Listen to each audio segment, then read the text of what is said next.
guriga abtiyaaladii nin jooga ayaan ahay wixii dardaarana waxa yidhi xogeeyaha labadan musharax waa nala soo xusheen idinkaa noo keenay waannu idinla qaadannay waxaannu doonaynaa markaa in dee abaalkii xisbiga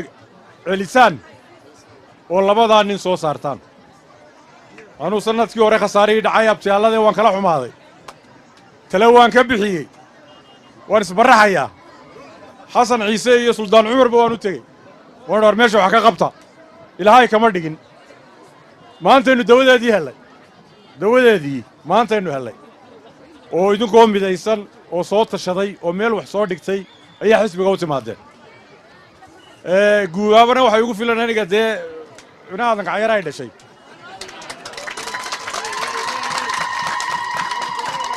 abtigayna loo naxariistay afay aadan buu ahaa sheekooyinkan hooyada ka soo gaadhay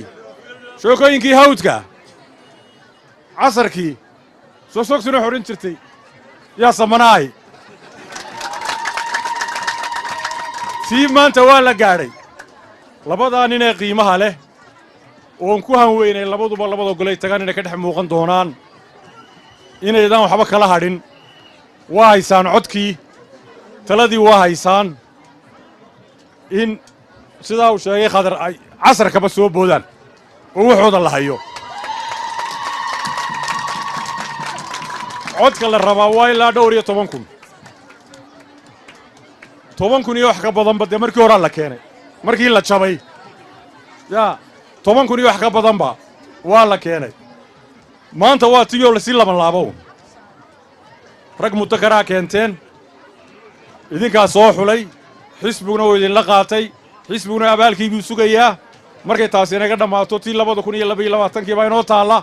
ballanna waynu kala qaadannay gurigaa sidaa uu khadar sheegay inuu shandadaada ka qaado ayaynu doonaynaa inaynu idhaahno wixii ilaahay kuu calfay waad ka qaadatay dhulkaa badan ee aad qaadatayna dee saay noqon doonto mooyi ummaddii baad ku soo hoos noqotay maatadii baad hantidoodii u nabadgelin weyday waa waxaad u qabateen markaa waxaasoo dhan inaynu idhaahno macallina waxaad fashay wain faatakum 2022 abaalkaana waannu sugaynaa ballanna waynu kala qaadannay inuu cabdiraxmaan maxamed cabdilaahi cirro uu noqdo madaxweynaha mustaqbalka ballan baynu kala qaadannay yaa reer geed adagna waa laydinku oo hadalka ka dhameeyana waa laydinku yaqaannaa oo taana idinka markhaati kacaya dee markaa waxaanu idinka fadhinaa uun labadaa ninna inay ragga u horreeya soo baxa noqdaan annaguna meeshaa dee dhowr iyo 20 sannadood baan ku jiray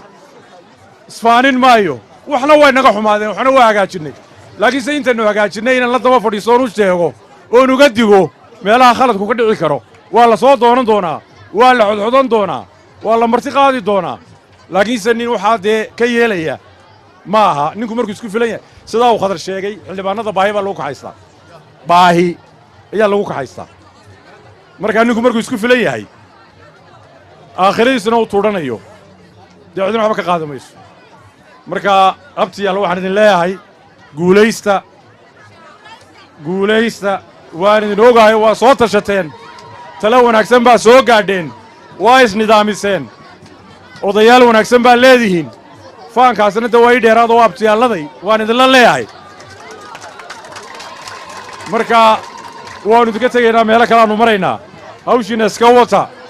waa inoo dee doorashada labada maalmood ee hadhay idinkama xayraa hawshu waxaa xaq u leedihiin in albaab walba garaacdaan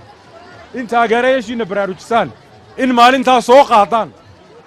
oo qof walba qofka jilicsan la soo qaado oo la keeno meesha intaa ka horraysana qaabka loo codo inay dhallinyaradu u sharaxdo dadka dhallinyaradu is-abaabula guryaha taga foomamkii qaata dadka waayeelka u sharxa sida loo codaynayo hallana soo kallaho dhallinyaradii hawshaa saaranta iyo haweenka guryaha garaaca dumarka ha u tageen ha soo hageen ha la soo guro qofka jilicsan xataa ha loo macneeyo labadaa maalmood idin hadh xaq baa u leedihiin shirkun baa laydin ogolayna hawshiinaa kale waa wadanaysaan